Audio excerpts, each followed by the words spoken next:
Hey everybody, it's Brandon Scheid from Liquid Force Kites, and I'm here today to talk to you about bar maintenance, and more specifically about tuning your bar. Now, bar tuning is something that everybody should know how to do. A lot of times if something's going weird with your kite, 99% of the time it's actually your bar that's having an issue. It's something that, needs to be maintained, much like any piece of technical gear, like your car, a mountain bike, your snowboard, anything like that is gonna need some general maintenance to keep it going. And definitely with the bar, even though at Liquid Force we strive to use the highest quality products, that means sourcing the best possible lines and componentries to build this bar, they still do suffer from UV damage and general wear and tear. So it's something you're just going to need to kind of look after and maintain throughout the life of your kiteboarding gear. So what you need to go ahead and check this out is the bar in question, one that's out of tune, or you're not sure if it's in tune or it's flying weird last time. You're gonna need some space long enough to walk out your lines, a leash to attach your lines to, and something to attach this bar to that's nice and sturdy. So I've chosen this banister here because it's nice and sturdy and it keeps everything nice and tight and easy. You can use a tree or a car hitch or something. Just you're going to be putting some weight onto it, so you want to make sure it's something you can trust leaning back onto. So I'm going to start by unwinding my lines, just like I would if I was going kiteboarding, so that I can go ahead and hook them up to that and check for tuning. Now, stretching lines is something that, we try to account for. We pre-stretch the lines in the factory, but inherently these products do have some stretch in them. So they're gonna go ahead and stretch the most in the first bit of their life, meaning like the first 10 to 20 sessions, the lines are gonna stretch the most. After that, they're gonna kind of settle into their length and they're gonna be much less likely to come out of tune. But it's definitely something you want to continue to check throughout the life of the bar, about every couple of months, or if you happen to notice something weird that happened, whether your kite was performing weird or you had some type of pulling issue or something like that.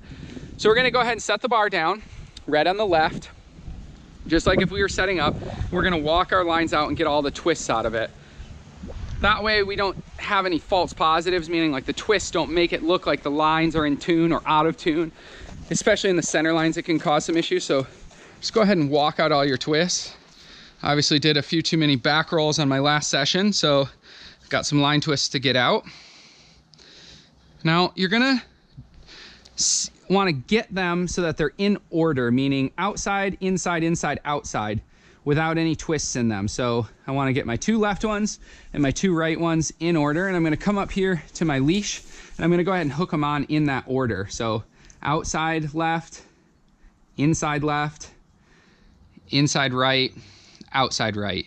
If for some reason you can't attach your pigtails to your leash, you can always go back to where the pigtails attach to the physical lines and go ahead and attach those loops to this leash and tune off of that.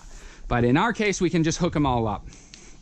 Now what you're gonna be looking for when you're tuning your bar is that all the lines are equal, meaning both your outside lines are equal to each other, both your inside lines are equal to each other, and those lines are equal in length to each other. So there's three things you need to check to make sure your bar is in tune.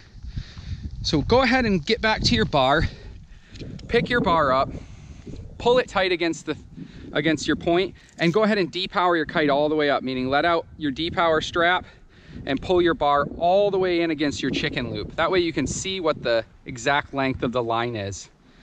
So once again, I said there's three things you want to check. You want to check the ratio of your outside lines to each other. You want to check your inside lines to each other.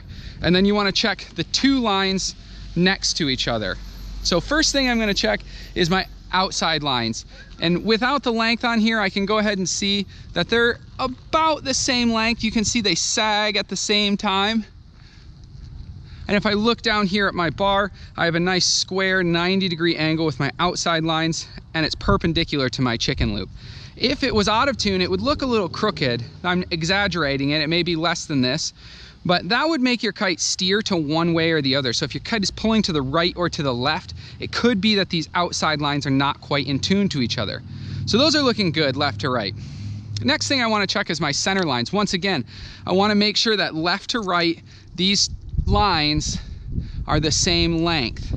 Couple good indicators you can look for is the pulley. If the pulley happens to be sitting super crooked, you can see it might be that one of these lines is shorter than the other, causing your kite to steer to the left or to the right. So I want to reach up here, not grabbing my flagging line, and pull on my power line. I want to look down the lines. They look to be pretty in tune, so I'm not going to do much. If anything, this one looks a little bit looser than my right one, so I'm going to go ahead and stretch the tighter of the two. So just lean back, give it a little pull. If it's really out of tune or you can't pull with your hands, you could wrap it around like this, around a screwdriver or a stick or something nice and durable, and you can lean back and really pull on that line and get those two lines to come into the same length. So these two front ones are now very similar length, and my two outside ones are also in tune. So my kite is good left to right, but as you can see, I have a lot of sag in my center lines, and I can see how much by just pulling on my chicken loop to tighten up all the lines. And you can see I have, a good 3 inches, maybe 10 cm or so of difference between my two line sets. And that is on my center lines being stretched. Because they take most of the load of the kite, the power of the kite, these ones are, my outside lines are my steering lines. Generally, your center lines are going to stretch more than your outside lines. So you're often going to see this scenario. And in this case, this is really going to choke the kite up. It's really going to cause it to backstall, especially in light wind conditions. And it's going to make it really struggle to fly forward in the wind window. And once again, this is the most common problem that we see in bar tuning. So I know I need about 3 or 4 inches of length on my rear lines. And I got a couple different ways I can do that. I can just physically lean back and stretch my lines one by one. You know, if my center lines stretch those 3 inches, these ones will stretch that much as well.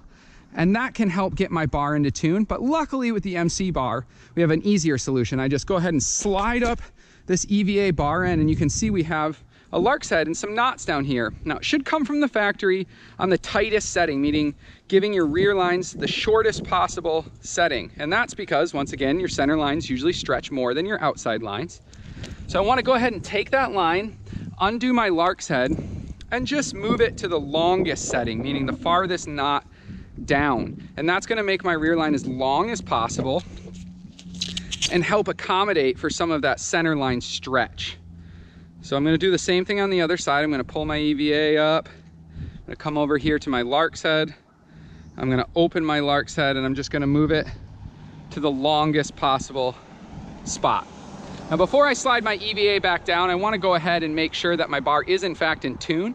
So I'm going to lean back on the bar, put some pressure on the banister. Once again, good reason why you want something sturdy. You don't want to fall over and look like a fool.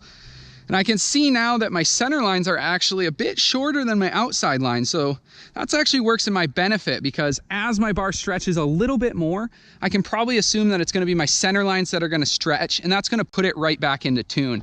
So I'll just put my weight into it, give the center lines a little bit of a tug, and make it look nice and neat. As you can see, looking down the bar now, all my lines look pretty even when I have pressure on the bar evenly. And when I let them go, my center line or my outside lines droop first, meaning I won't have too much rear line tension. Everything looks really nice and in tune.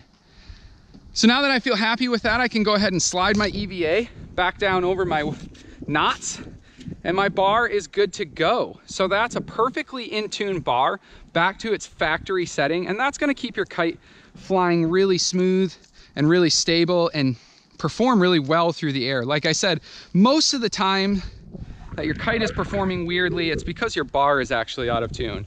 So if you have any questions about whether your bar is in tune or it's whatever's going on, just throw it up on a leash, check it out, see what it looks like, and hopefully this will help shed some light on the bar tuning issue. I'm gonna go ahead and wind up this bar and get on the water because it's beautiful here, and I hope you do the same and get after it.